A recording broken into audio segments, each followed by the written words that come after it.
जय श्री कृष्ण। राधे राधे। आइए सुनते हैं पौष मास महात्म्य में अग्नि पुराण का महात्म्य। अग्निदेव कहते हैं, ब्राह्मण, अग्नि पुराण ब्रह्म स्वरूप है। मैंने तुमसे इसका वर्णन किया। इसमें कहीं संक्षेप से और कहीं विस्तार के साथ परा और अपरा इन दो विद्याओं का प्रतिपादन किया गया है। यह महापुराण है। ऋक्, यजु, साम और अथर्व नामक वेद विद्या, विष्णु महिमा, संसार दृष्टि, छंद, शिक्षा, व्याकरण, निगुण, ज्योतिष, निरुक्त, धर्मशास्त्र आदि, मीमांसा, विस्तृत न्याय शास्त्र, आयुर्वेद, पुराण विद्या, धनुर्वेद, गंधर्व वेद, अर्थशास्त्र, वेदांत और महान परमेश्वर श्री हरि, यह सब अपरा विद्या हैं तथा परम अक्षर तत्व पराविद्या है। यह सब कुछ विष्णु ही हैं।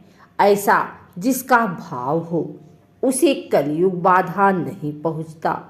बड़े बड़े यज्ञों का अनुष्ठान और पितरों का श्राद्ध न करके भी यदि मनुष्य भक्ति पूर्वक श्री कृष्ण का पूजन करे तो वह पाप का भागी नहीं होता। विष्णु सबके कारण हैं। उनका निरंतर ध्यान करने वाला पुरुष कभी कष्ट में नहीं पड़ता।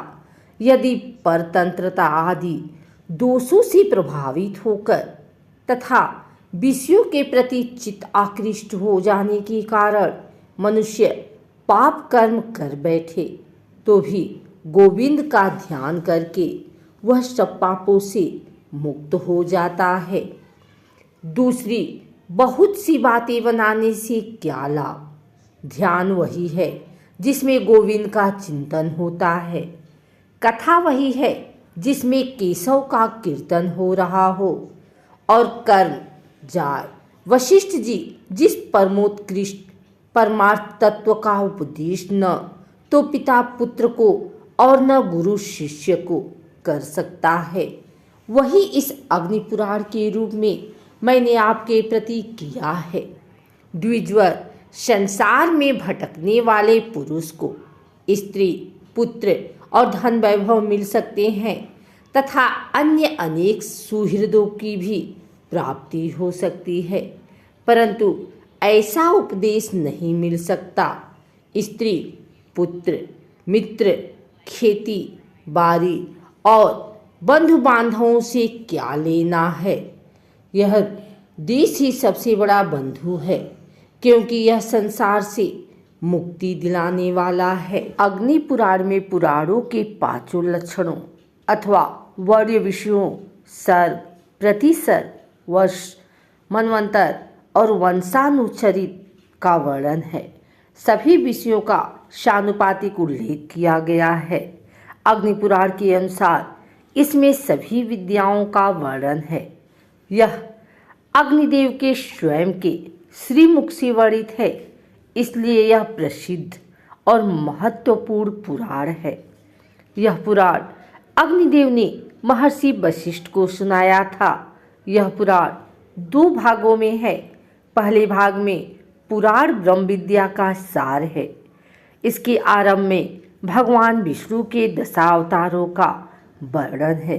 इस पुराण में 11 रुद्रों, 8 वसुओं तथा 12 आदित्यों के बारे में बताया गया है। विष्णु तथा शिव की पूजा के विधान, सूर्य और पूजा का विधान, नरसिंह मंत्र आदि की जानकारी भी इस पुराण में दी गई है।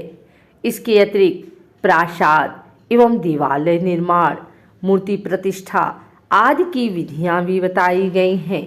इसमें भूगोल, ज्योतिष शास्त्र तथा वैद्यक के विवरण के बाद राजनीति का भी विस्तृत से वर्णन किया गया है, जिसमें अभिषेक, सहाय, संपत्ति, सेवक, दुर्ग, राजधर्म आदि आवश्यक विषय निर्णित हैं।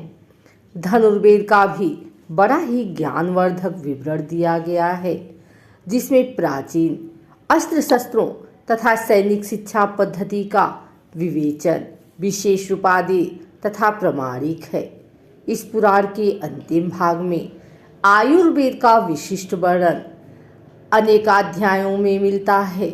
इसके अतिरिक्त शास्त्र अलंकार, शास्त्र व्याकरण तथा कोश विषयक विवरण भी दिए गए हैं।